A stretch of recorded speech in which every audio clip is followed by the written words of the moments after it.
Oh, sorry, here. Okay, great. Hold on. Let me do something here then.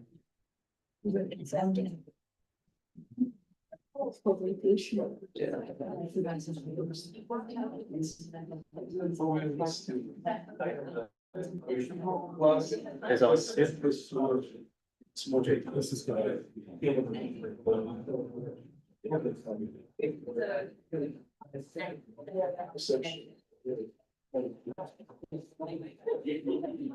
I don't have her. So anyway, you were starting.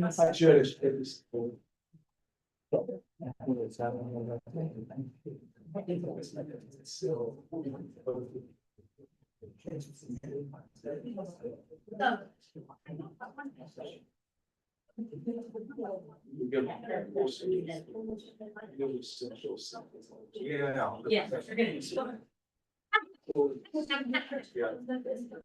How many variables do you choose?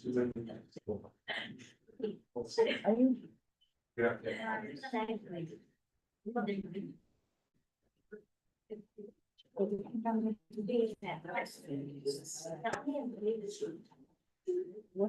I see it.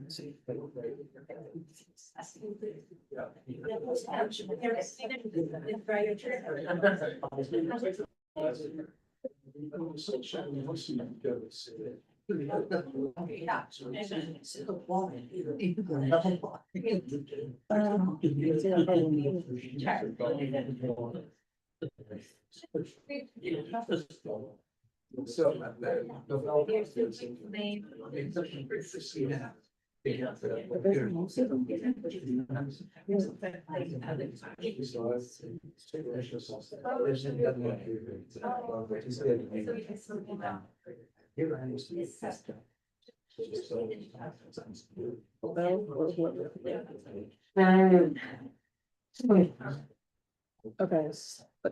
But then they can be.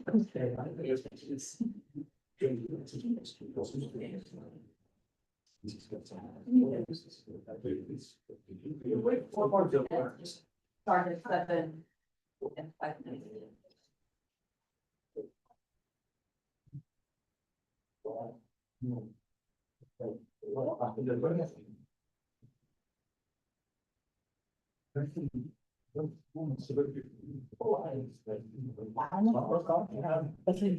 So here is a wireless microphone, if you're more comfortable with mic, and it's already connected.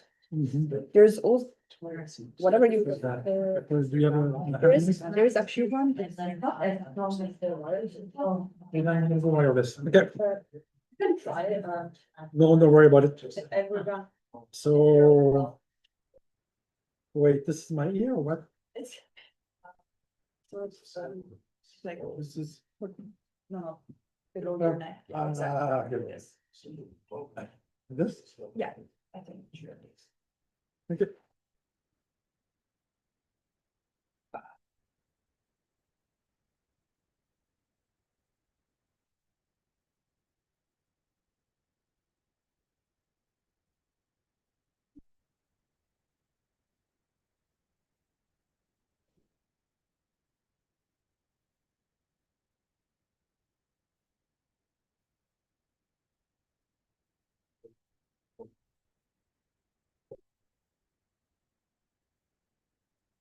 Yeah.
Just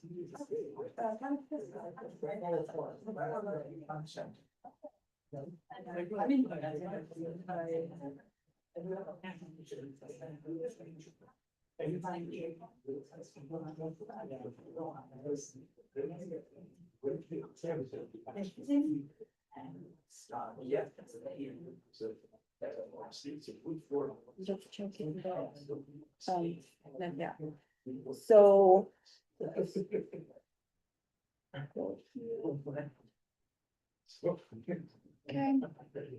So, welcome everyone to this physics public talk. It's my pleasure to introduce Professor Bruno Tremblay, who's a professor here at McGill University. So the talk, as you probably know, it's on Arctic climate change, what is happening, and why it is really important to talk about it. Before we start, as you know, we all want you to feel welcome. So if you ever have some concern during the talk and you would like to reach out to me, please feel free to do so. We want everyone to feel welcome. And this talk is part of the Physics Public Talk series, which are a monthly event that are really that are public talks for a general audience. So if you have any topic you would like to have an expert talk about, please reach out to us. We would love to bring such a talk to you. And yeah, you can reach us to the following email. And yeah, I think that's all. We're gonna now switch and to do some. Wait, I need to.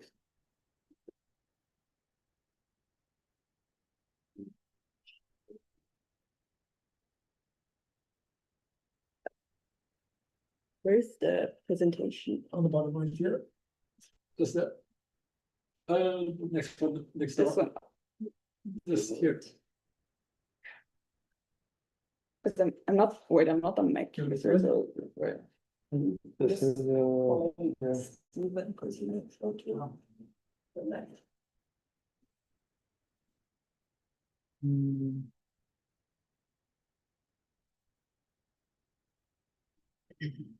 Yeah.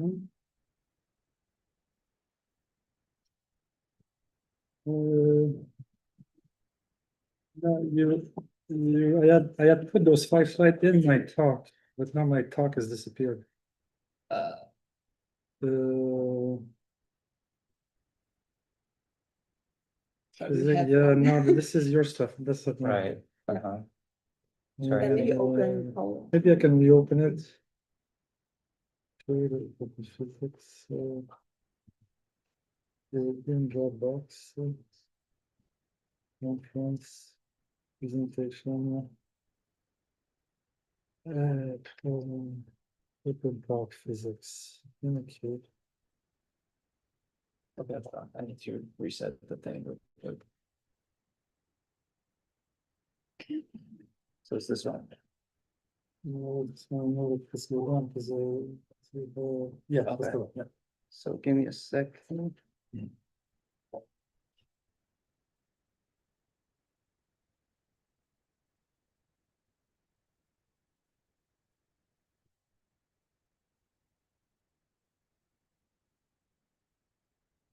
We're gonna do that about this now. So we're gonna get a view of my mess this time. We're gonna clean up before I'm here.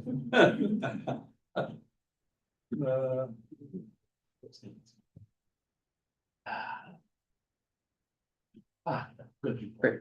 Okay. We're preparing for the field now. We're going tomorrow, so I was in the lab the whole day, and so now like I'm just coming from the lab, but I'm ready to give this lecture. Thanks for coming. Thanks for inviting me, Valentina. So I'm going to be talking about Arctic climate change. I am going to start with observation. What have we observed in the last decades? We know well what's happening in the Arctic since the late 70s, when polar orbiting satellite started to be launched like around the Earth. So since then, we have basically a daily image of what the sea ice looks like, the extent. And then later on, we have like other satellites like the star to be communicating with us, like a laser radar that measures the ice thickness. We also have radar set that goes at very high resolution, and we can extract sea ice velocity from there. So we really have a wealth of data now, like to study the Arctic. And it's only since like 2006, 2007 that we really started to see like extreme changes up there. When I did my PhD in 1992, we had like a bit of data, things were variable, but basically like there were no large trend. Since 2006, 7, basically like we're entering now like a new world, like a new Arctic, and I'm going to be talking to you about why is it that the Arctic is changing so much? Why is it that in the Southern Ocean, you may have even thought that the ice was expanding at time, although now like in recent years, like it started to decline as well? Why this difference in behavior between the two poles? What's responsible for that? And I will terminate like with the consequences. What is the impact of losing the sea ice in the Arctic? Okay, so observation, mechanism, and then impact. You have question, you just stop me. I love being interrupted. So you just like raise your hand, or don't even raise your hand, just speak out. Let me know, and then I can answer them on the fly. So I can actually address like things that you're really concerned about. Good. Okay, so this is the usual view of the world, like something we're the map of the world we're used to see. It's a Mercator projection. The poles are very distorted, but for the next hour, we're going to be switching gear and we're going to be looking at the world like a little bit differently from the top down. So just to locate you, situate you, I would like you to take just 1 second. We see Greenland here, the big white patch. To the left of Greenland is the Canadian Arctic Archipelago. This is the north of Canada. And then Alaska, then the Bering Strait on the top. And then you have like the whole of Eurasia, like Siberia, and then like come down Norway. And there's basically there's an island just off of Greenland. And that is also something I might refer to in the talk. Do I see? Yeah. So this is Svalbard, and this is like a strait that's important in the Arctic. This is where ice is allowed to escape and go south. It's called the Fram Strait. Would you say this exaggerates the size of Greenland? No, this is much better than when we looked at Mercator. Mercator, like Greenland looks huge. This is now like looking at it from the poles, the distortion is much smaller, but it does exaggerate a little bit. There's a neat website. You can drag Greenland and move it anywhere you want. And you can drag it over Madagascar. And it's not that much bigger than Madagascar. So, I mean, like Greenland looks really, really huge when we look at Mercator map. But, I mean, it is big, but it's not like humongous. Okay? Okay, so just to put you like in the situation a little bit, like this is the image we are looking at. Like when we look at the sea ice condition on the surface, this is passive microwave. It's a satellite. It looks at it measures emission emitted from the Earth, and emission is function of surface temperature. So the ocean is warm, the ice is cold. So whenever you see white, it's ice, and whenever you see barred black, it's like it's the ocean. You're going to see some fast moving feature. Those are the clouds, like circular feature. And you're going to see like the slower moving white. That's the ice.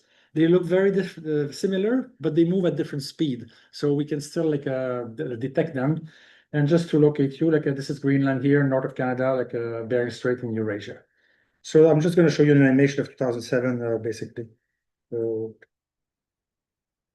okay, so look how dynamic the system is. Like, like you go on a lake, you look on ice and you walk and it's static. But look at this thing now. Like the wind blows, the ice is going along with the wind. Along the East Greenland current here, like this is ice moving out of the Arctic. There's even ice flowing through the narrow strait here, which is an extremely narrow passage. You see fracture in the ice.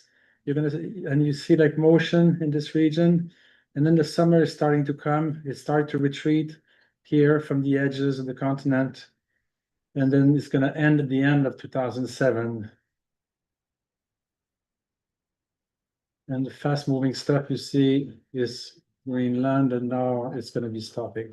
So this is the sea ice minimum. So, okay, like it doesn't tell you very much, like I'm going to show you maybe on the next slide. Oops, okay. So this is the end of the animation. On red here, what I'm showing is the climatology, the average 1980 to 1990 position of the sea ice, okay? This region of the Arctic here had never seen the light of day since the climatic optimum 6,000 years ago. When we came out of the last glacial, basically like the insolation in the north was much higher, and then it was a time when it was warm. This water there never saw the light of day since then. Those water that were 6-7 degrees C, they used to be like at minus 1.8 because it's salty water at freezing point. So basically like this is what we call like the new Arctic. Like before that, it was pretty much around the red plus or minus. Since 2007, it looks like this. It's like systematic, basically.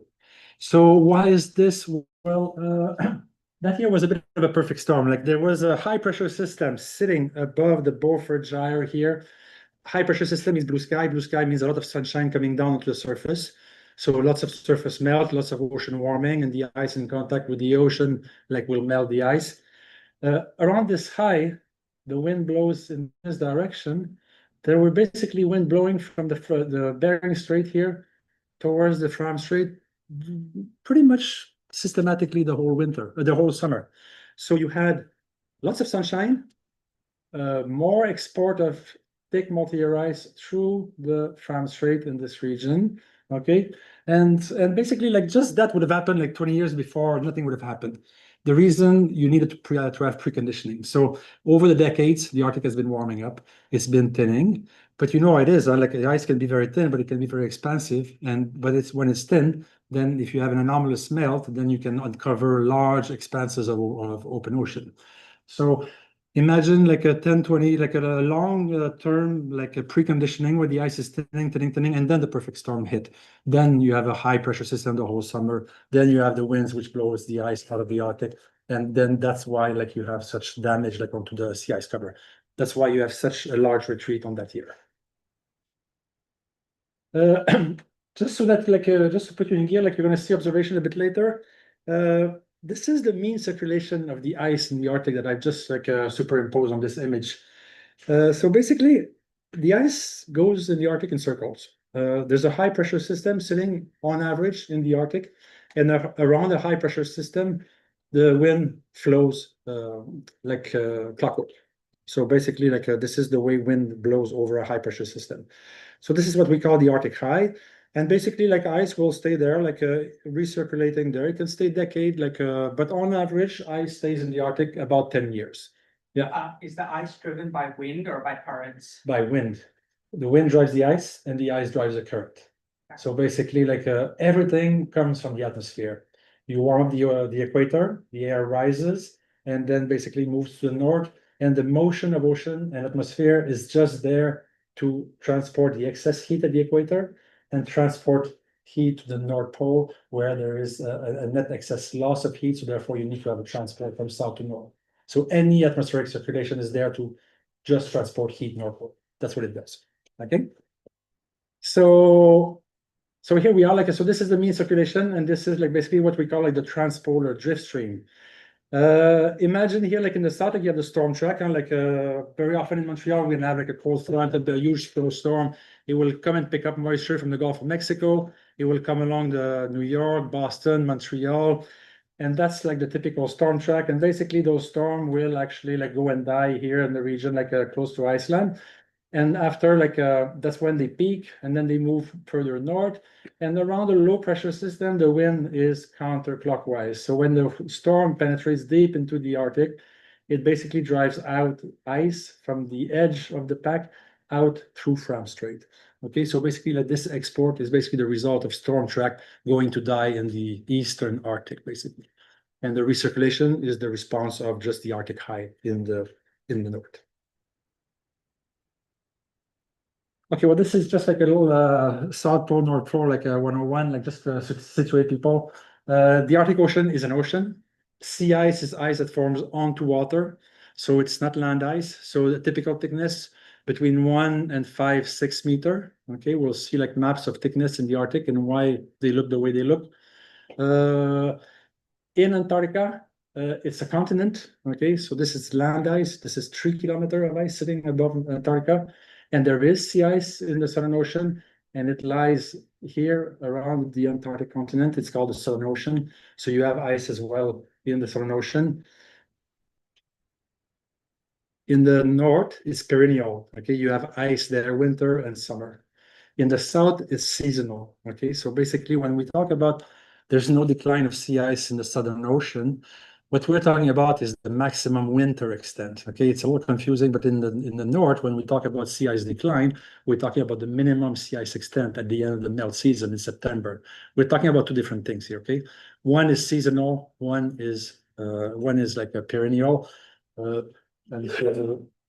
and when we lose ice in the Arctic and we talk about a seasonally ice-free Arctic, some people refer to it as the Antarctification of the Arctic Ocean. It's going to become Antarctic-like, seasonal. That's what they mean by this. Okay, we're about to lose the perennial ice cover in the Arctic, and we're going to have a seasonal ice cover that's going to come in the winter and go away in the summer. This is expected to happen like in our lifetime here. Okay, like in a decade or two, perhaps even earlier.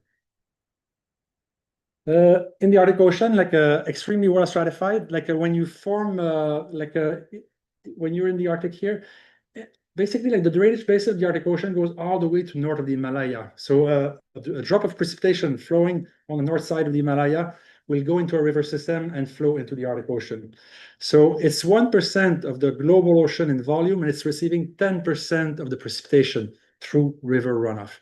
It's receiving like a huge disproportionate amount of like fresh water in this ocean. And what does it do? Well, it forms like a lens of very light, fresh water. And that's one of the reasons why you can have ice in the first place, like in the north. You need to have this stratification, this lens of fresher, lighter water. Because when the winter comes, you cool the water. When you cool water, it gets heavier. And if it gets heavier and it sinks to the bottom of the ocean, 4,000 meters, there is no way you're going to cool 4,000 meters of ocean water through the freezing point and then start to form ice. But if you have a thin lens of very fresh water sitting at the top of the Arctic Ocean, then it's about 40 meters deep. So you cool this 40-meter thick layer to freezing point, then you're allowed to form ice. Okay, so basically, like this is the reason why you have ice in both oceans. It's a stratified ocean, and it's stratified because of fresh water.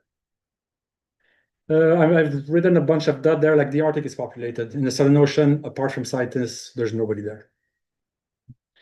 This is a misconception sometimes. Polar bear in the north, okay, penguin in the south, okay, so just so we know. So I've just added that decline well underway, like in the Arctic, like we've seen like a slow decline in the 80s and the 90s, a very fast decline, like starting in 2007. You're going to see that a bit later.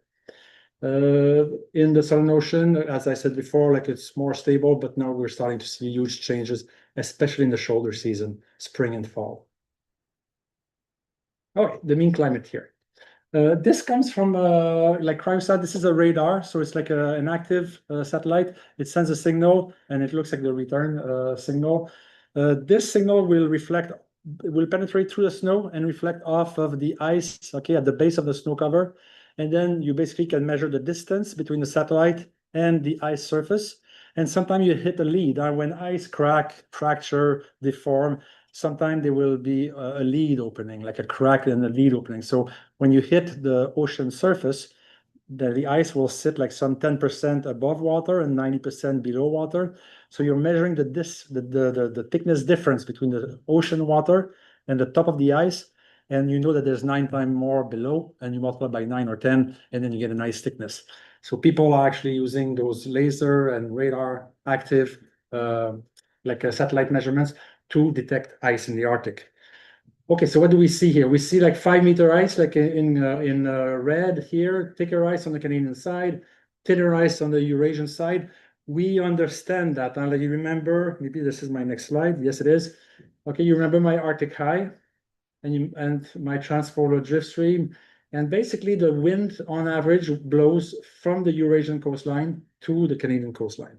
So the ice is pushed against northern Canada, ridges there, then it gets recirculated into the Arctic high and then populates the entire Arctic Ocean. This is why like the climatology in ice extent, you remember like in my first slide, this is why like almost all the Arctic was populated with ice. This was all ice that originally originated from this region here and then was exported and then populated the entire Arctic Ocean. So you had thick multi-year ice recirculating in there, okay? And basically the summer came and then it was never enough to actually melt it. Something happened though, like in recent years in 2007. So what is it that, how did we disrupt the cycle? We're gonna see, okay? Excuse me. Yeah. I'm hearing you say that the ice is circulating. Yeah. That, if it's ice. Has to be in small enough segments to circulate, so they're talking about pieces of ice. Yeah. So basically, a typical flow in the Arctic can be between 1 and 10 kilometer. So the wind, like the wind friction on the ice surface is only 0.1 Newton per meter square. Tiny little friction. But multiply that by 3,000 kilometer, that gives you like 40,000 Newton. And 40,000 Newton is enough to ridge the ice. You take two plates and you ridge the ice. So that means that like you actually get it to ridge, fault, and along those faults, just like plate tectonic, there will be like transverse fault, and the ice will actually slide on one another, and then the whole pack is basically in constant motion. So what you see is the ice in the Arctic is a highly fractured material. And of course, it's healing because it's cold, so that when you fracture it, you open water to the atmosphere, huge amount of heat loss, form new ice, you re-gel, like you re-weld those flows, but they're a little weaker, and basically you're in constant motion. So a typical flow size, 1 to 10 kilometers. Did you speak with the satellite images or did you try to use some values that we moved? Okay, so I speak a bit louder. For the movement of the ice. Yeah. Did you try to see it with the satellite images or do you have some values that we moved? Okay, so for ice motion, since 1979, like we're dropping sea ice buoys. It's just like a GPS in a little sphere, and it moves around and we record their position. But from satellite, you can take a picture today, and then you look at the same image the next day. And what you do is you do feature tracking, is that you take the next image and you're looking at if there was a crack here and that crack has moved like 10 kilometer, well, you know that crack had a speed of 10 kilometer per day, which is about 10 centimeter per second. So you tag it with 10 centimeter per second and you look at every single point on your image and you're able to extract like the velocity of the ice from two subsequent image of like a passive microwave at 25 by 25 kilometer resolution. Radar set will give it to you at a 100 meter resolution. So we're talking like really fine scale, and we're able to actually look at the difference in speed along those fracture lines. We're able to see those fracture lines from radar sat images. Yeah. You said that the ice is formed north of Greenland. Is that because it's more stable? The ice is formed everywhere, okay? But what I said is that the wind blows from the Eurasia to the Canadian Arctic archipelago. So in this region, there's compaction of ice.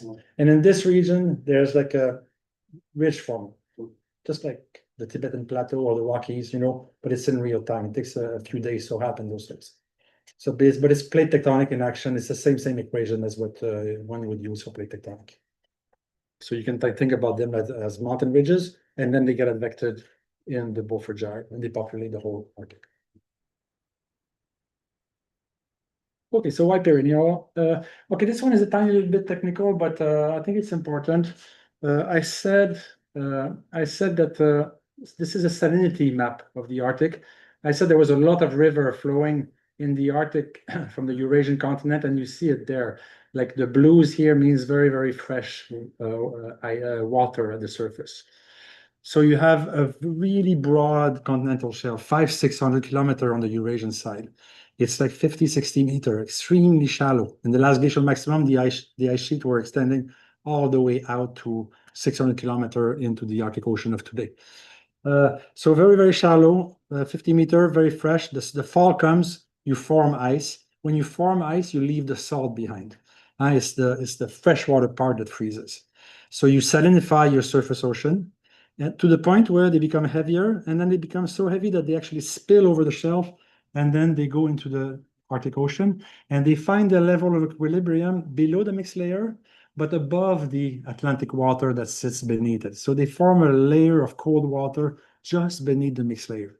So in the Arctic, what you have is a surface layer of cold, fresh water, and underneath that, you have another layer which is equally cold because it formed on the shelf and it spilled over and it invaded the entire Arctic Ocean. Okay, but it's a little bit saltier.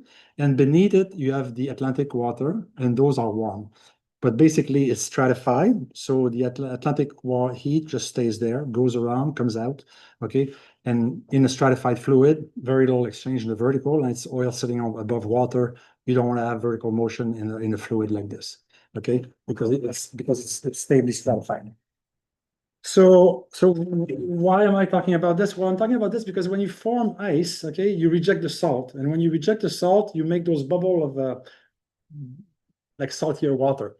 They sink to the base of the mixed layer.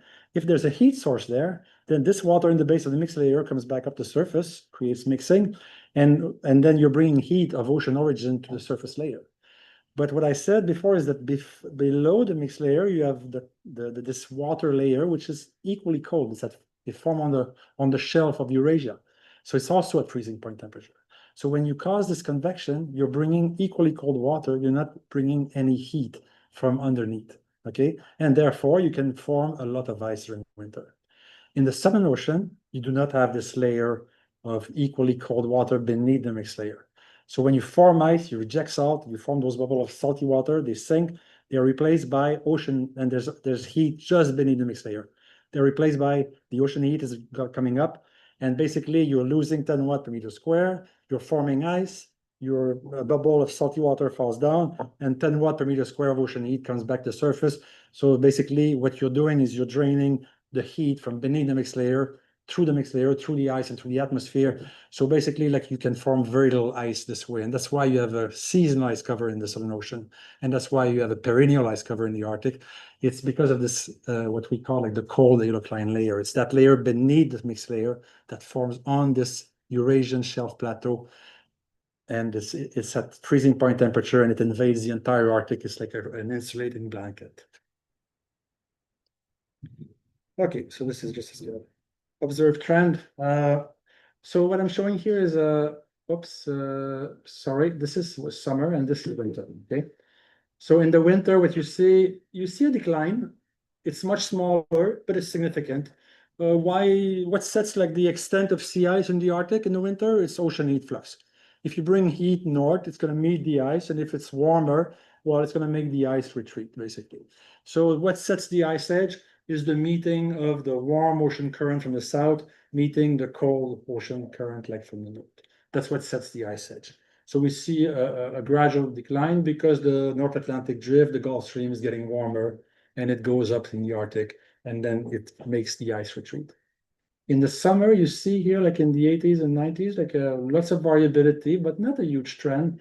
2007, like 2000, like in around 2000, you see here a huge decline. This is 2007, like what I was calling the new Arctic.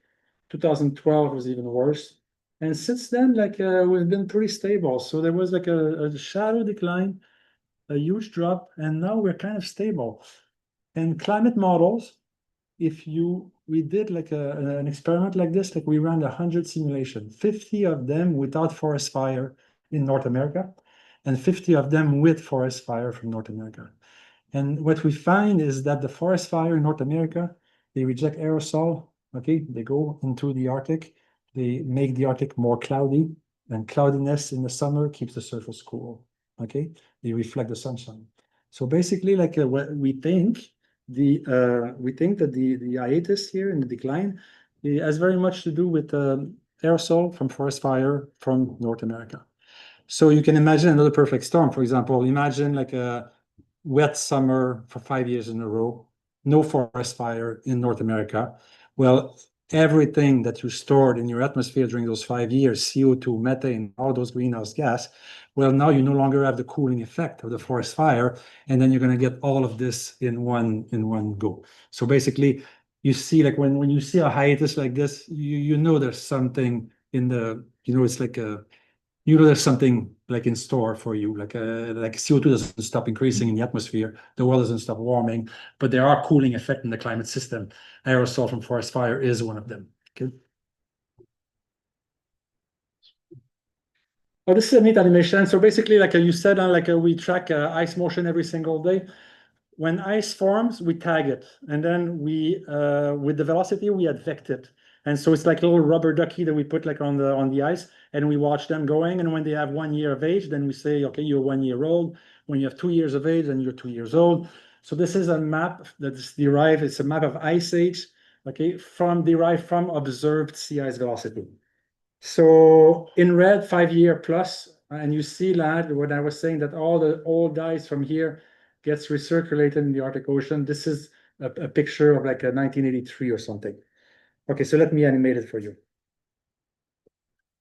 So you see your Beaufort Gyre, like if you twist your mind a little bit, like you see the ice going in circle here. You see your transporter drift stream coming out here. But look at what's happening for the old ice. Like the red. We're in 2000. You have a counter at the bottom. We're in 2002. Okay, 2004. 2009, 10. Okay, I stopped in 2010, but this animation can go on. So basically, thick 5 year plus ice in the Arctic, it's all gone. You have some 2 or 3 years old ice here. Mostly now what you have is 1 or 2 year old ice like in the Arctic Ocean. Okay, so a huge change, partly because of natural variability. Like in the late 80s, the storm for a while penetrated very deep in the Eastern Arctic. And you remember the storm, the wind blows counterclockwise.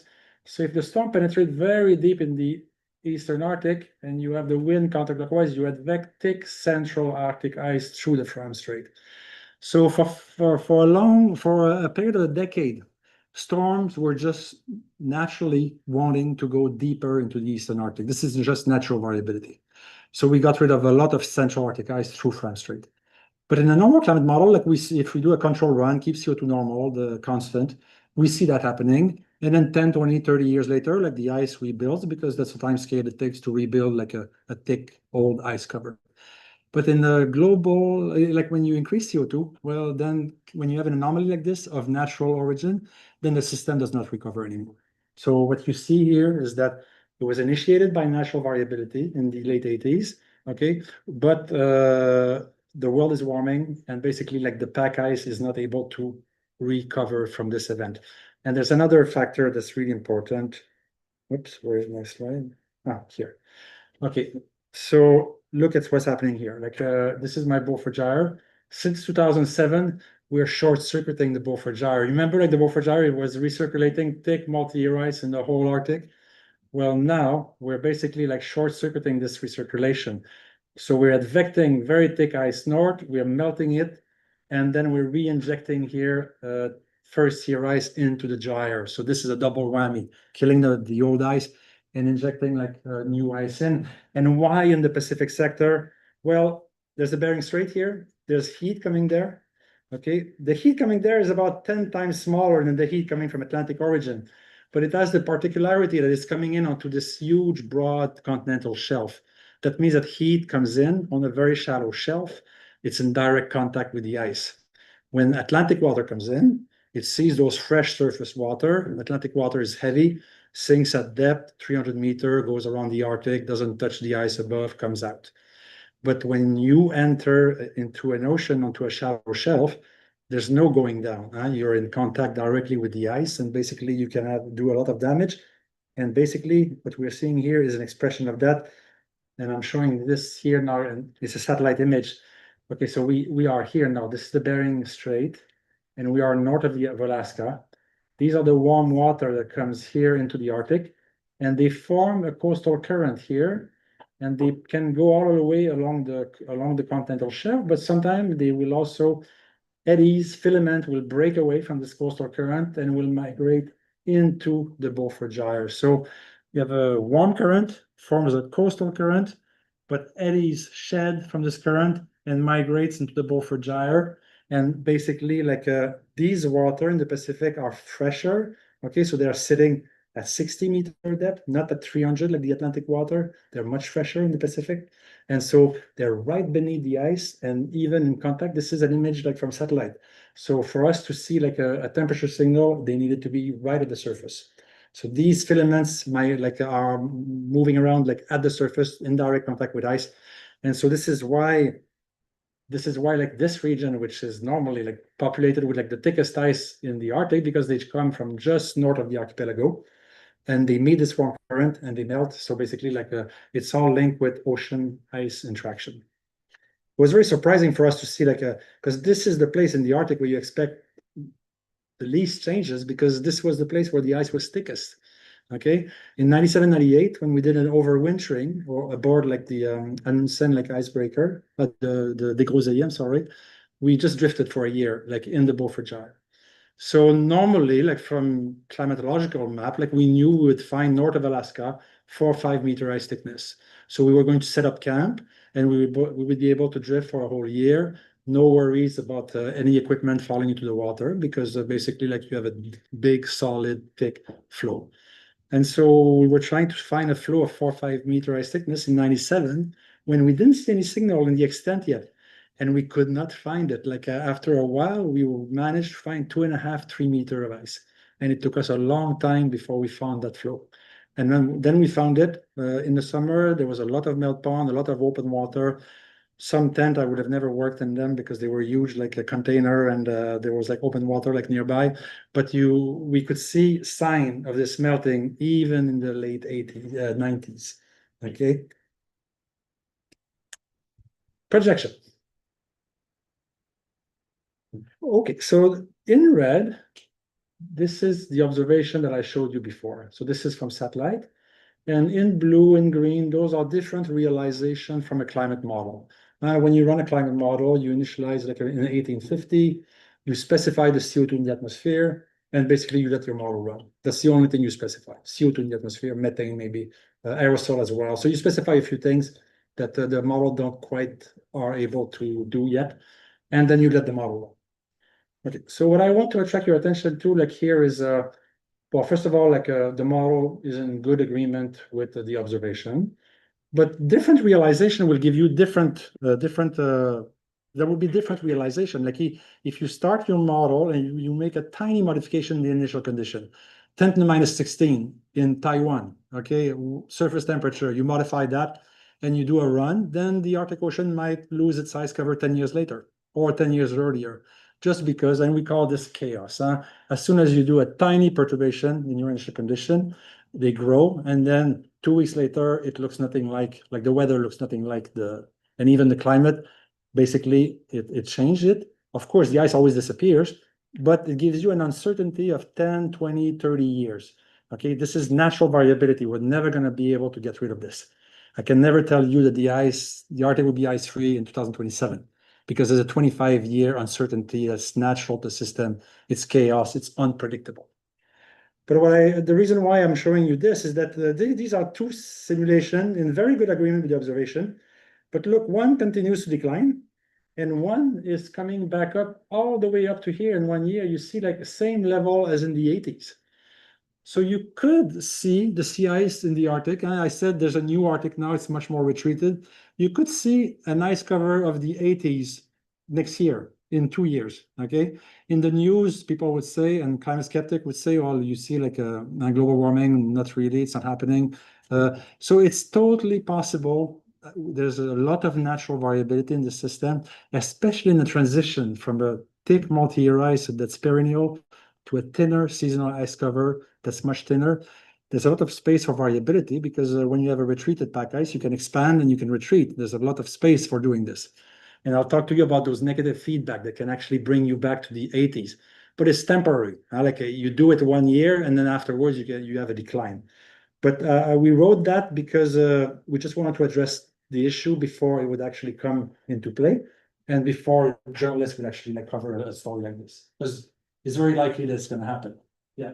You mentioned that whenever a forest fire happens in North America, obviously the heat is not really great, but the clouds allow more of an ice formation. Absence of melt, because in the summer there's no formation. Okay, absence. Cloudiness means the sun is reflected and you keep the surface cold. Okay, so, and we saw from your simulation that it took roughly 5 years for the thick ice to eventually melt in the circulation. Yeah. That you showed us. Would cloud seeding solve any of this issue?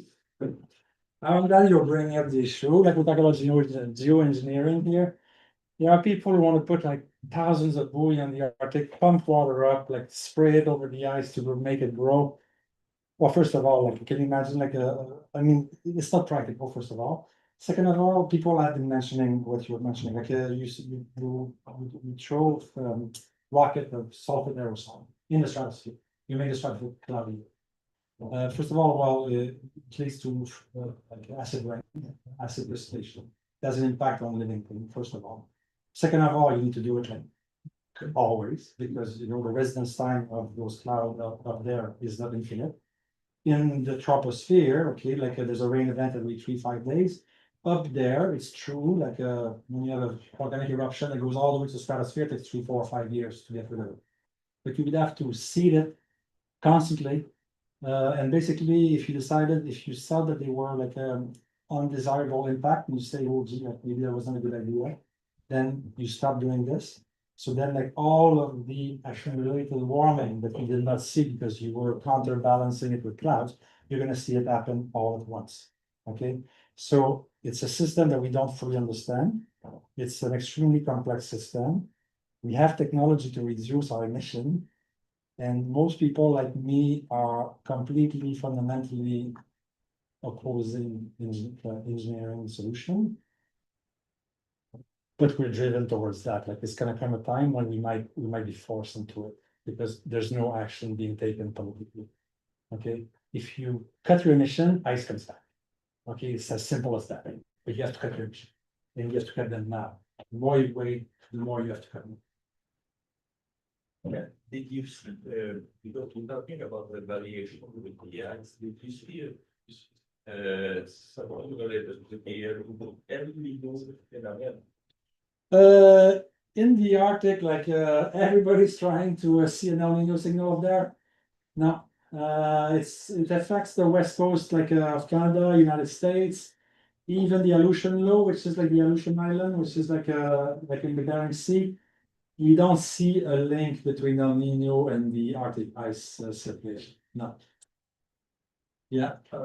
So first there are two parts of my question. First, is the sea extent over the Earth or is it Arctic out?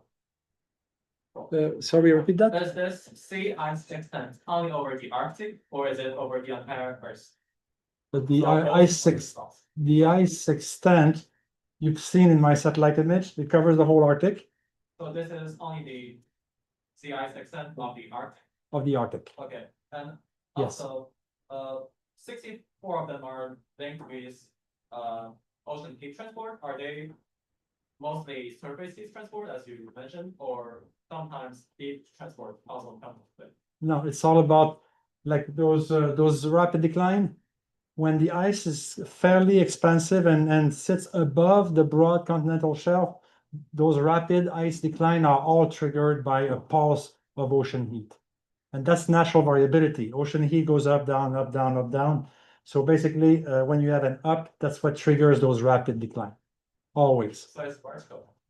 It's So is it vertical transport? well, it's a lateral transport from the Bering Strait, from the Atlantic, and in the Bering Strait, it meets this broad, shallow shelf. So it's lateral transport meeting sea ice sitting at the surface. It's not ocean heat that comes at depth and then starts mixing vertically, because it's stratified.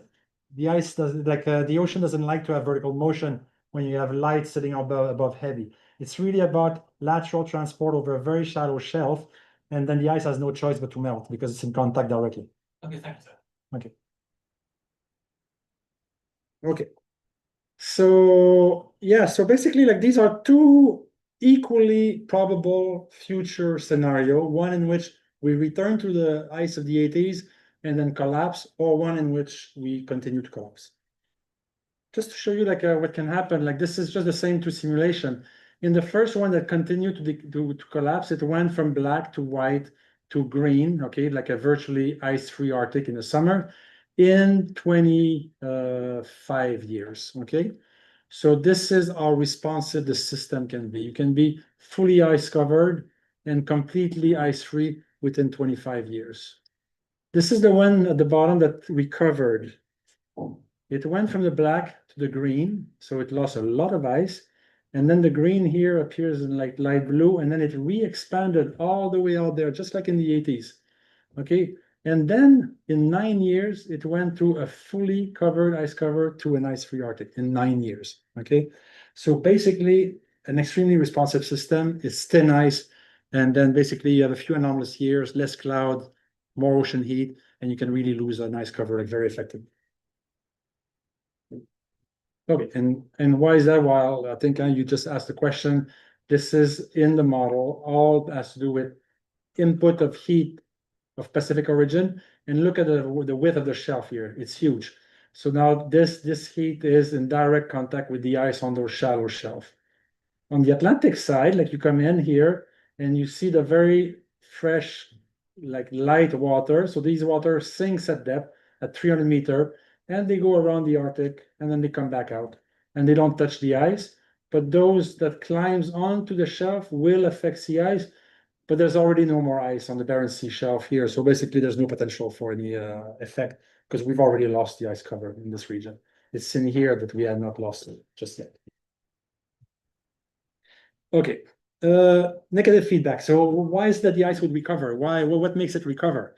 So what I did here is I look at 2007. This is the minimum sea ice extent, 2007, September 15 or something. And what I did is I painted a line, okay, of black all along the ice edge. Okay, so an imaginary line, like a real rubber ducky. And I followed those rubber ducky a year later, all the way to the next September.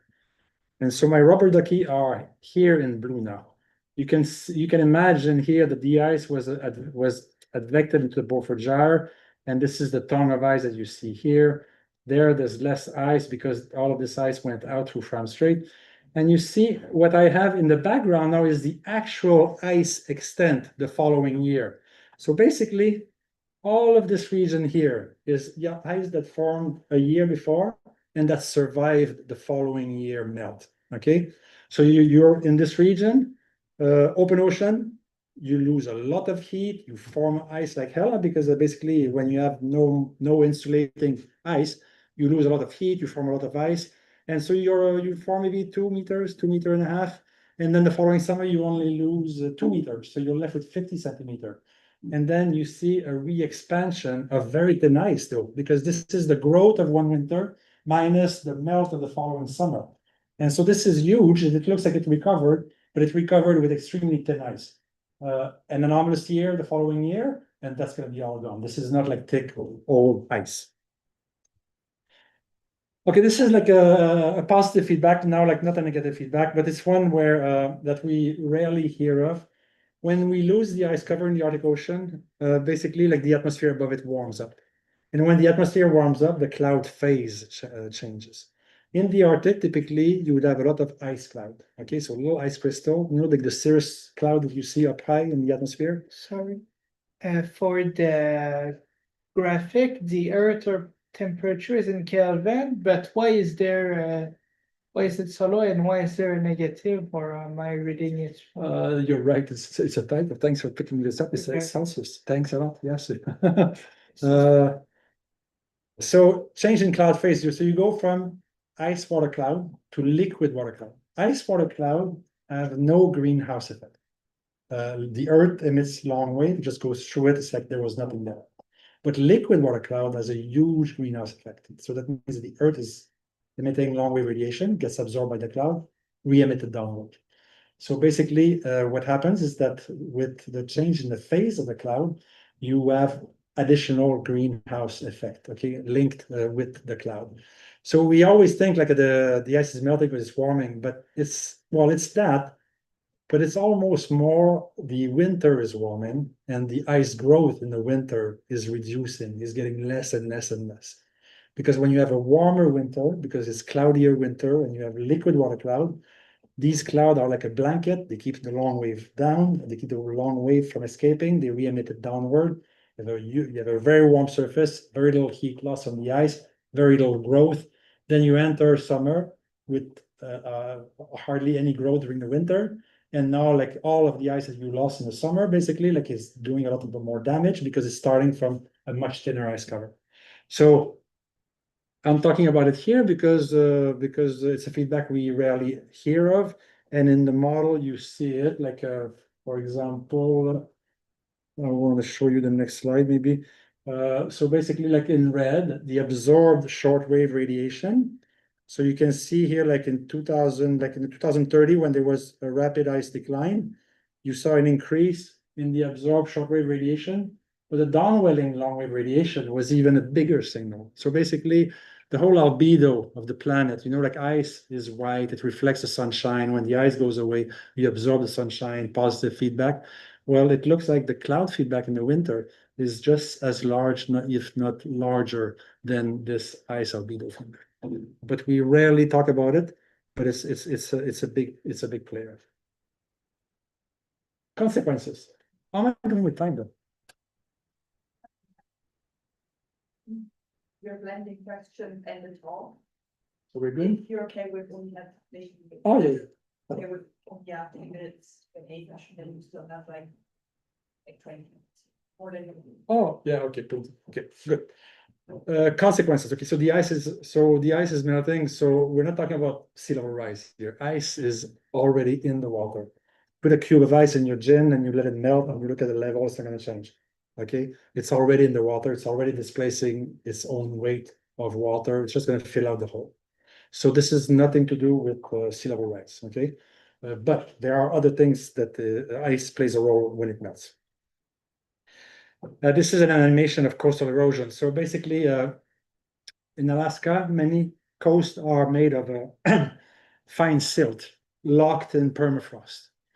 So basically, like water, like the ice is retreating, the fetch of the wind is increasing because the ice is moving away from the coastline. That means that you can create much larger waves. The ocean surface is warming. So those waves, warm water, they break onto the coastline, they melt the permafrost. And because it's fine silt, the fine silt stays in suspension and gets washed out. So the next wave comes and again can dig deeper into the coastline. If you add boulders, you would melt the same like coastline, the boulder would fall, they would form like a ridge, just like when you go to the Caribbean, you know, like there's like corals and all the wave breaks on the corals. It would do exactly the same thing. It would be like a protective layer for the inland, for the land. And basically there would not be very much coastal erosion. But everywhere you have a nice fine silt locked into permafrost coastline, we're talking about kilometers of retreat, village being relocated. That's the kind of thing we're talking about here. And this is an animation here of, okay, so this is like a time lapse. Okay, the date is at the bottom here. And this is just a camera not moving and taking a picture every day or something. So every image is one day.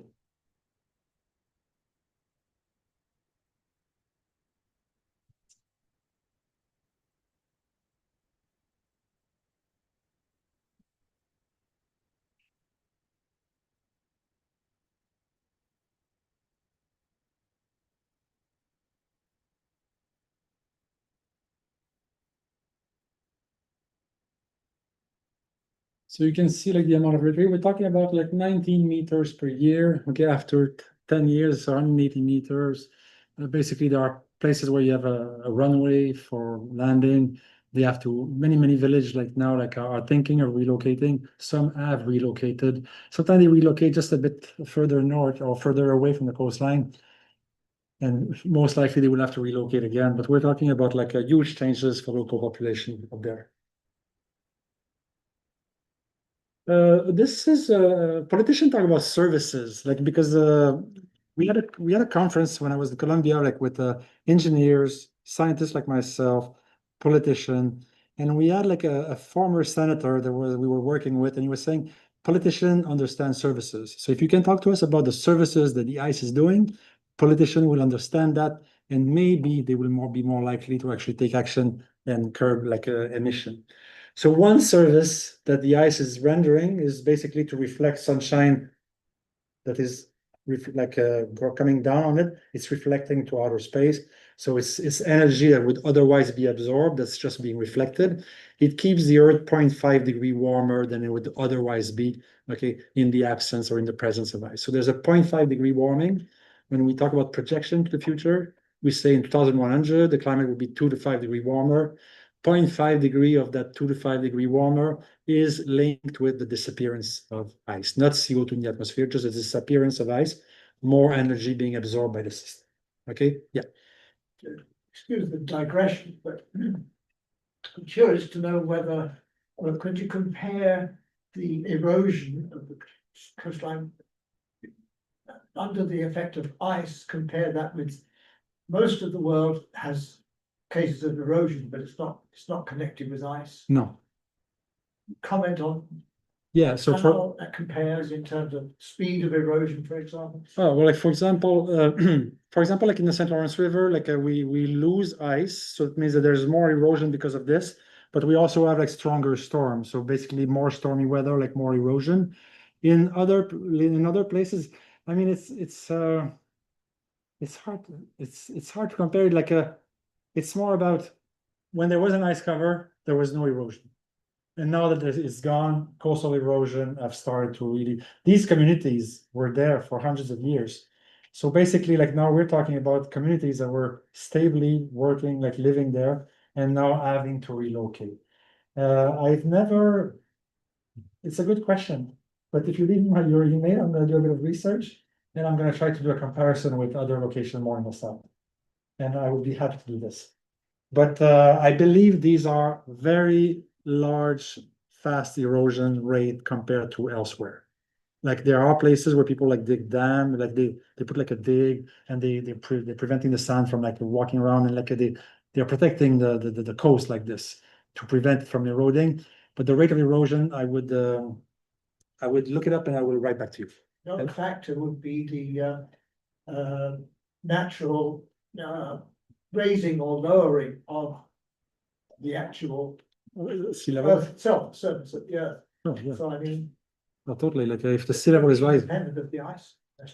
Yeah, like the sea level rise means like now, like basically, like if you have a storm at high tide with a meter more of sea level than you used to have, you're gonna do damage much further inland. So for example, so sea level rise is another huge factor in terms, but this is working on longer time scale. Like we're talking about, I don't know, the climate model are very conservative because they don't calve iceberg from the land ice. So we know that we underestimate the rate of sea level rise, and we're thinking a meter of sea level rise by the end of the century. Some people say it might be more like 2 to 5 meter rise by the end of the century. So this is like my kid, for example, when they come out to my age or a bit later, older, like we're talking about a much different coastline. And it's not just about like sea level being above like this.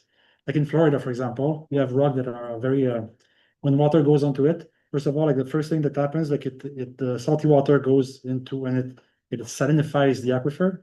So now you have to desalinify your water before you use it. And second of all, like the rock in Florida, for example, like it's once it's wet, it becomes like powder.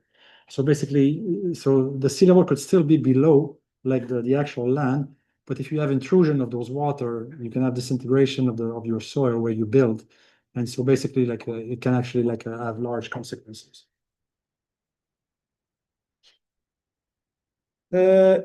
Increased land ice loss. Well, when the Arctic is warming up, Greenland is just south. You know that storm needs fuel, and the fuel is what is like evaporation from the ocean surface. So when the ice is retreating, means that the ocean, there's more ocean, more north. So basically, a storm going north will no longer die because there's open water at the surface. It can evaporate water. The water evaporates, it rises, condensates. When it condensates, release huge amount of heat, and it feeds the storm. So basically, like as ice is retreating, storms are allowed to penetrate much deeper as well. And when the storm penetrates deeper, they break up the pack, they make wave, they break it up, and then once the pack is broken, then the sunshine in between the cracks, and then you increase the melt, all kinds of feedbacks that are important there.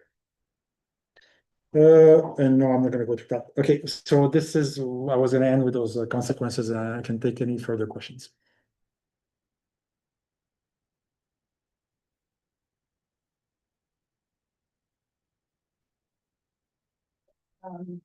So we have some time for questions.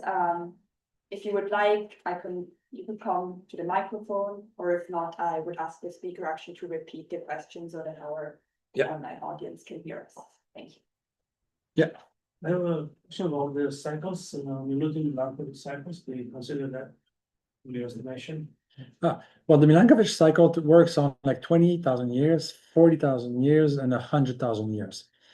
The 100,000 years is a very weak signal, but it seems to be in sync with the natural frequency of the Earth climate system. So basically, even though like it's 0.5 watt per meter square difference at the top of our atmosphere coming from the sun because of the change in the eccentricity of the orbit, basically like it resonates very much with the land ice because it takes about like 80,000 years to reform an ice sheet.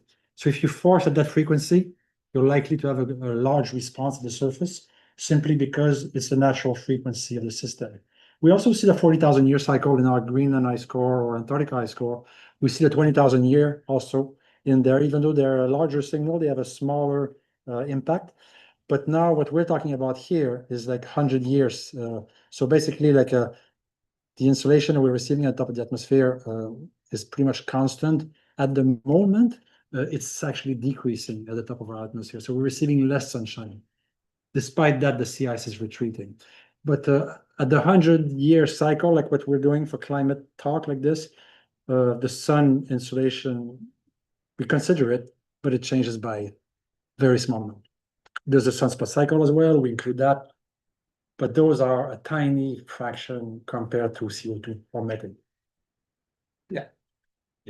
This change with the Gulf with the ice movement. But that's interesting. Like, have you guys heard of like the thermal line circulation? Yeah. The Gulf Stream water, they flow along the east coast of the United States. They break off at Cape Hatteras.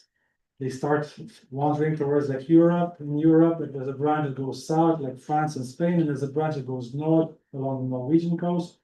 And as they go north, they go colder and colder. As they get colder and colder, it gets heavier and heavier. And to the point where when they reach the Greenland Sea, they are heavy enough to sink at depth. Okay, and this is driving a meridional circulation. So, and that there's a lot of heat transport associated with that. Now, if you melt ice or you transport more ice from the Arctic down south, and if Greenland is melting abnormally, well, now you have two competing effects. You have those Gulf Stream water, very salty, very heavy, mixed in with meltwater from Greenland and Antarctic ice. So now, if you make this mixture too fresh, too light, it will stop going down. So you will stop the global thermal circulation. There will be some compensating factor, like the atmosphere will likely pick up the slack a little bit. But I don't know if you saw The Day After Tomorrow, the movie. It was a bit of a silly movie, Hollywood movie, where global warming was leading to increased melt from Greenland, the stopping of the global thermal circulation, and then they ended up in an ice age. Well, the idea was expressed by serious scientists, but not going back into an ice age, more like a hiatus in the warming, like a sudden cooling. Then when you have sudden cooling, like the circulation, like the melt will decrease, those water will mix, they will flow south, and then it will restart. So people are talking about like a slowdown of the thermal circulation, and it will create like a hiatus in the warming, and then it's going to pick up again. So you will have a warming, which is a bit like a seesaw, obviously. So we are measuring we have like basically like lines of moorings measuring all the currents there, and we're measuring it like a different latitude, and we're monitoring it. We don't see signs of it slowing down in observation. But when the model, like south of Greenland, I don't know if you've heard of the warming hole, but south of Greenland, there's a circular hole of much colder, like 2-3 degrees Celsius temperature, colder water. Just a blob. Like you look at the satellite picture of global, and you see this blob of cold water there. And this is indicative of a slowing down of the thermal circulation. So the climate model do simulate this blob, this slowing down of the thermal circulation. So if we believe in the model, we would say it's likely we're going to have like a shutting down, not entirely, but a slowing down of the thermal circulation. But the measurement we make does not confirm that, so basically like, we're still like, in debate mode there. If it's stuck to the lake now, what's gonna be the impact, not America? Europe, because the weather comes to the west. Okay, So basically bring less heat up there, so in Northern Europe will get colder, okay, okay, and then basically like that's what you would see, and then it would stop melting, and then the water will resalinify, and then it would convect again, and then it would dry it again. So that's the kind of like mechanism you would see. So as I understand, the Gulf Stream is on, and the thermal Highland cycle circulation, it is disturbed by the amount of fresh water that is inputted this year and does not take into account the total amount of fresh water that melted in the past years, is it? Well, in our model, like Greenland only melts, we look at how much energy comes from the sun and from the long wave, the cloud and everything, and we do an energy budget. And if there's a surplus, we melt ice.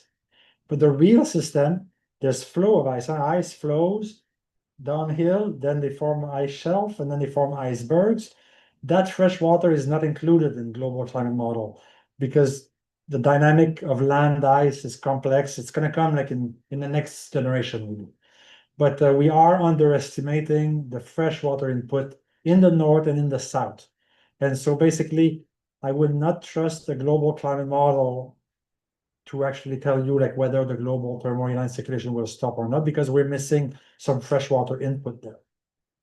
Does that answer your question? Well, not exactly, but what I was asking is it only the melt of this year that is? Oh, you mean like, or no, it would be well, there's currents up there, okay? So when you melt, I mean, they will follow the currents primarily, okay? There will be eddies breaking off from those currents and migrating in region where the currents are very, very weak, okay? So a current is like of the order of kilometers per day. So if you put a lot of fresh water, well, a year later, it will have traveled like 1,000 kilometers. It's gonna be away from your region. But the eddies would have transported some of this, like in the center of the Greenland Sea, for example, where the currents are much weaker. So basically, it's an integral of how much melts, not just like one summer, but like it's an integral over like a few years, basically. Okay, you have to look at like the longer time scale. So basically the integral over a few thousand of years. Not thousand, no, I would say a few years, because I mean, like this signal is affected by the ocean current and will go somewhere else later. So basically, like we're talking about a time scale associated with ocean current, eddies formation, breaking off from the current, and maybe making the Greenland sea fresher, for example. We're talking year to 1 decade time scale. We're not interested in what's happened earlier than this. Yeah. You showed us a really cool animation of ice age over time. Yeah. Is that just a metric for how long ice sticks around or whether it persists, or is there larger consequences of ice age? Is it like correlated with thickness of ice? Exactly. Okay, Because it's like a proxy for thickness. okay. Except that now you see multi-year ice that's very thin in the Arctic. Because like the one that meets like those warm Pacific water through Bering Strait, sometimes you have multi-year ice that gets in contact with those warm currents and gets very, very thick. So it's like, like a multi-year ice, often it was ridged and then formed like those mountain chain, and then like they became smoother, especially at the bottom with the ocean current. So the multi-year ice is kind of like valleys and slight hill. And sometimes you see that and then you drill a hole and then like 50 centimeters below and you're in water. But sometimes you drill and then you need 5 meters before you reach the water. Now you see a lot more of this like multi-year ice looking ice that is not thick at all. So it's less and less and less a proxy for thickness. Just to follow up. Yeah. Does ice formation and melting happen from the bottom or the top or both? Ice formation occurs at the bottom. Yeah. You lose heat. That heat comes from the latent heat release when liquid water turns into ice. Yeah. When it melts, well, originally we thought like it was all surface melt. When we went to Shiba 97, 98, we put like ice thickness buoy with a sonar on top, sonar at the bottom, so we could see basal melt and top melt. We're very surprised. We saw more basal melt than top melt. there was a few leaves here and there, the sun comes down, okay, warm up those water are affected by the current on the under ice side and creates a lot of basal melt. That was like a shock for people to see this. This was counterintuitive. Your simulation, and when you described it, you mentioned that there's uncertainty in terms of decades, in terms of the climb of the. But we also saw that there was this uptick in one of the simulations. I was wondering, made a larger ensemble of simulations, right? So I'm wondering, is there uncertain, like, do we expect to see an uptick? Or what is the uncertainty? That's in the mean, like the force, like the noise around the mean, that's basically like the natural variability. Okay, but the force signal, that's the mean. So like the mean always goes down. And the natural variability, sometimes you'll have an uptick simply because like it's a colder year just by chance. So, but like the thickness of this cloud, which is like the natural variability, now is much smaller than the force decline. The force decline, now we go from an Arctic, which is 7 million square kilometer, and we're going towards 1.5 million kilometers square. Okay, but the spread because of natural variability may be like 2 million, 2.5 million. Like, would we expect in the next years to see an up, like, Oh, you could, due to natural variability? yeah, totally. Next year you could see on the news, the ice has come back 1980 level, there's no global warming. From right-wing newspaper, focus. And that's why we wrote this article, because we wanted to write the article before this happens and before this gets said into the news. Do you have any websites that allow us to like visualize those types of simulations that you showed us? That's like something of interest. The simulation is like terabytes of data that you have to load and look at. But there's some nice website where you can actually see the ice day to day where it is, like from observation. That's neat. But for everything that I show from Planet Model, you have to download it. You have to write MATLAB or Python code, and you have to look at it. It's not just. I mean, you will find some in website or some places. Zach, what's his name? Zach. Maybe I'm gonna send that to Valentina. Like there's some people are actually creating visually appealing like figures for the general public. I can share that with her and you can contact her. Okay. Yeah. You talked about lowering the emissions. So even if we do lower the emissions, how long do you think it would take to lower the emissions? If you lower the emission, it comes back like right away. Like for example, like if you were to bring the CO2. Like if you were very aggressive in terms of your cutting down like an emission, basically like you would see like the CO2 leveling off, okay, and the ice in the Arctic that will start to recover. Yeah, so we're talking like a decade and a half. It's a very fast. It's a very fast system. Yeah, it's not just some people say like a tipping points. Oh, we've reached a tipping point. It's like we can't come back. No, we can't come back. Like the ice is a slave of the atmosphere. Bring the atmosphere CO2 down, and then the ice comes back. It's as simple as that. Yeah, go there and go. Do you guys use the butterfly map projection? Because the distortions and then so you don't have to worry about green and looking like. I'd be curious. How do you call it? The butterfly projection? Projection. Oh yeah, it's the one with yeah. I've seen those. Yeah, this is a nice one.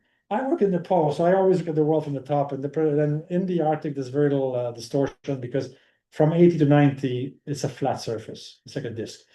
But yeah, like I'm aware of like the nice butterfly map, but it's rare that I want to plot something globally. So, but thanks so much. Yes. So 2 questions. The first is to follow up on the question about the like leveling off of emissions. Even if we drop to 0, the CO2 level is not going to go down. I mean, maybe there's a little bit of uptake into the ocean water and whatnot, but I mean that would mean that the average temperature would be fixed at what it is. We'd have to actually reduce CO2 concentration in the atmosphere to get. We need to okay. Some of the CO2 is being absorbed by the ocean and then sequestered at that. So that's gonna always happen. So basically, like if we cut like very aggressively like CO2 emission, there's going to be a fast response and there's going to be a slow response. For the CO2 to return to 280, which is like pre-industrial, that's thousands of years. But for the CO2 to stabilize, like we're talking more like a decade or something. Yeah, so basically, like you said, like it would level off, but it could even decrease a bit because the CO2, the ocean will continue to do its work. Okay, but we will stop doing our work, and so basically, like you could see a lowering of the CO2 if we were aggressive in cutting our emissions, because the ocean takes some away from the atmosphere. Yeah. So, like, we're to take a realistic scenario whereby all conditions are taken into account and including political, financial, and so on. So, in your opinion, it's just a question in terms of like an opinion. What would be the way forward to mitigate the impacts of everything that's happened? Well, we need to vote for like parties that cares about the environment and not just.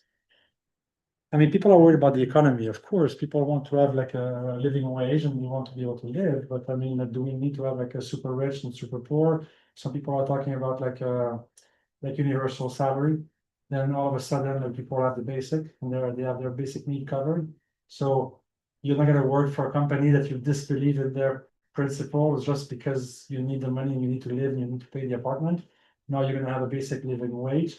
So you're minimizing the differences between the high paying people and the low paying people. So there's got to be something done that's going to be profound so that like people care more than just about the economy, because what is the economy and the growth? It's like it's cutting trees, it's extracting oil, it's from the ground. It's a lot of things that like are disruptive to the environment. So there's got to be like a somewhat of a deeper thinking here of I mean, I'm not an economist, but I read as much as I can about this, but basically what I see is less consumption, like better building codes that like use less energy, like public transportation. I mean, instead of building a new highway, you build a train. There's gonna have to be a bit of less traveling. So if we want to reduce our emission, there's gonna be a change in lifestyle that we're gonna need to. And it's not gonna be about like everyone using their car to go to somewhere when they need to. Like it's gonna include like changes in our lifestyle. I think if we want to reduce our emission. If the scenario where this won't happen, which is probably the case, what would like be an alternative solution? Well, I think you're gonna be, I think at one point, I mean, like the consequences of not acting will be larger than the consequences of acting. So I think that there's gonna be a point where, I mean, our climate model predicts the global mean temperature and also the spatial solution.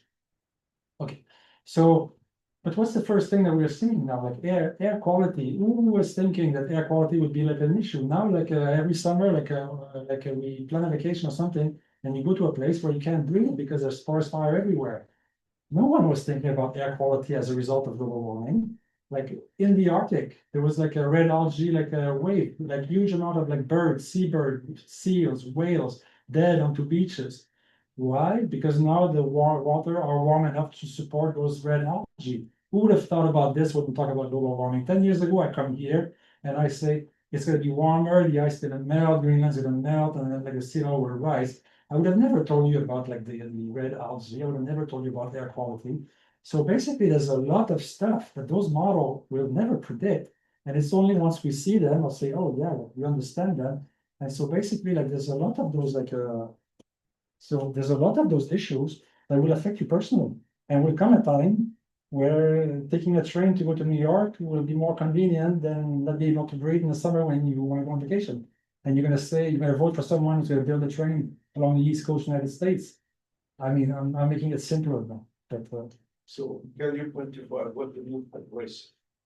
can you? Quantify what you mean to if you have enough embrace CO2, let's say that. It's what's the emission. So can you, for example, cut 50% out consumption Oh, yeah. fossil fuel? No. Of course we can. Of course not, because millions of people will starve. No. But the thing is that like there's like an alternative energy source, and there's also like how much we're consuming. No, but like Denmark reduced their consumptions below 1980 level. In Canada, we signed like the Kyoto Protocol, and we've increased our CO2 emission by 30%. Is Danish people like so much like ahead of us? No, It's developed countries. Ask India if they're able to reduce. but we need to share. We need to, it cannot be all about profit. And if I sell more car, he's gonna sell less. We need to be developing technology, share, and basically we cannot be just about competition and having an edge over someone else, because like you say, India will want to go through the same economic growth as we went through. But no, we need to, yes, like share some of our profit and so that they can benefit from it and they can also implement those things. So yes, we have to give some of our wealth to other countries. We need to make things more equal. So it's kind of a utopian vision for me, because current political climate, current stuff, Yes. it cannot be done. I agree, like Russia is talking about the opening of the Arctic and they're saying we're gonna go full force to extract like oil reserve on the shelf. The Americans do the same thing, and like Carney just like signed like some agreement about like a pipeline. Okay, so you basically betting on only one solution. We aggressively decrease CO2. Do we have alternatives? Well, I think we're gonna be forced into geoengineering, which is a very Okay, poor so alternative. what about geoengineering? Well, the thing is that there's an ethical issue about this. Like I can send like a sulfate aerosol in the stratosphere, make the planet more reflective. I can bring the temperature down, but I'm gonna have an impact on the hydrological cycle. The subtropic, which is already dry, which is poorer country, less able to adapt, will be suffering. And here in our mid-latitude, where we're rich and more like able to adapt, we're gonna have more precipitation and we're gonna be benefiting from it. Are we going to You're For talking, the you're cost. talking about global geoengineering. What's about local? Well, we live in a global world, like if you have a storm here, it just goes around. Not exactly, it takes time. The winds is 10 meters per second, and that's 1,000 kilometers per day, and you go around the earth in a You week or just two. show us polar warming. Yeah, So there's very little going outside the world. that is true, but there's also the weakening of the vortex. You've seen like a frostbite like in Florida. Like this thing is meandering and is exchanging more and more with the south. But you're right, we could actually inject sulfate aerosol in the Arctic. But why develop such a complicated technology when we can just build a train between, we're talking about like building a new highway between underneath Quebec City. Okay, what my question is, why betting on one solution? Oh, you're talking about a no. Yeah. Building code, transportation, this is multiple approach. Have you reflect out of the bed any geoengineering attempt? Because it's all bad. There's nothing good comes. That's what I believe, because the system is extremely complex and there are unforeseen consequences. You have cancer patient. Yeah. And you say, okay, the radiation therapy is really good. Yeah. It will damage this organ, but do you have chance? It will die if you don't do. Well, I think we're gonna be cornered into geoengineering, like you're saying, but this is business like doing nothing. And then like, this is about like making people just care about the economy, and therefore like people like I say, oh, we need to still extract because we're gonna go bad, and then. Geoengineering to scare people to reinforce the right solution. This is what you're talking. So we cannot do immoral principle. So we don't do geoengineering, so people will be not distracted, but distracted from the right solution. I believe that all those geoengineering solutions are just giving a false hope. It's like electrical car. I mean, okay, electrical car would be better if you use your energy from hydroelectricity, but what do you do with the batteries and the lithium and all of this thing?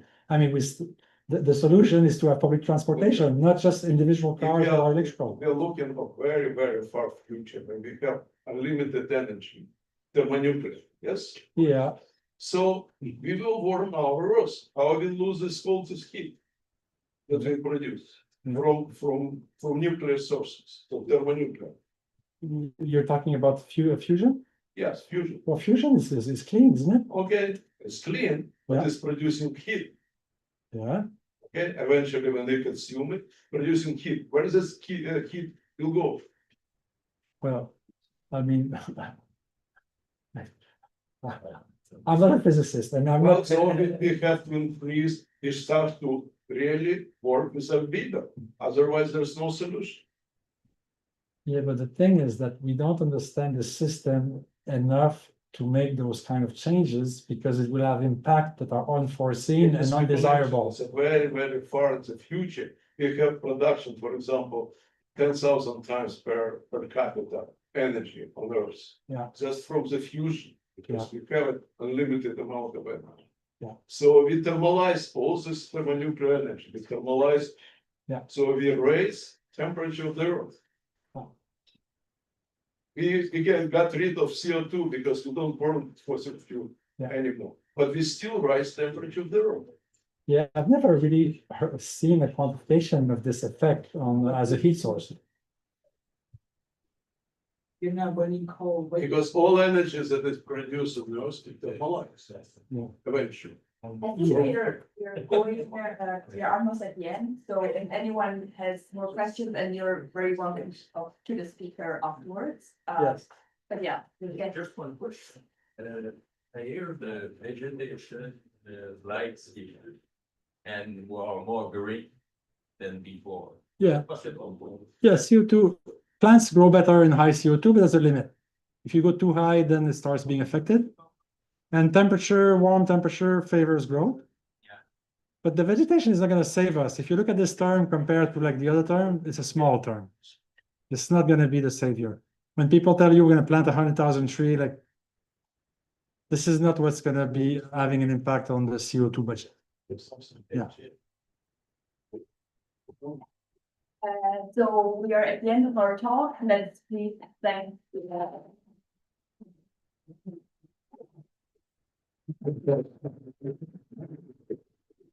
So before you all leave, I actually, oh, wait, it was longer than expected. Yeah, there's a bit of a. Or, okay, no, it's fine. But I just disconnecting this. And I would like to, first of all, thank the here. So you're gonna receive soon news about our upcoming talk, which is related, like it's an astrophysics talk. It's on exoplanets. But I saw your suggestions about potential topics, and I'll look into that. I would also want to announce, so thank you for like looking, filling out the survey. So if your name is Daniel Jacob or Kathleen Dom, then you won the McGill like mug. So please feel free to take it on the table. And yeah, if you have any more questions, our speakers. I can forward you material if. Exactly, just yeah. So you can come to me, and if you have any questions, I can also forward them to the speakers. So just email me. You should have received my email. And I would like to thank you again. So that's thanks.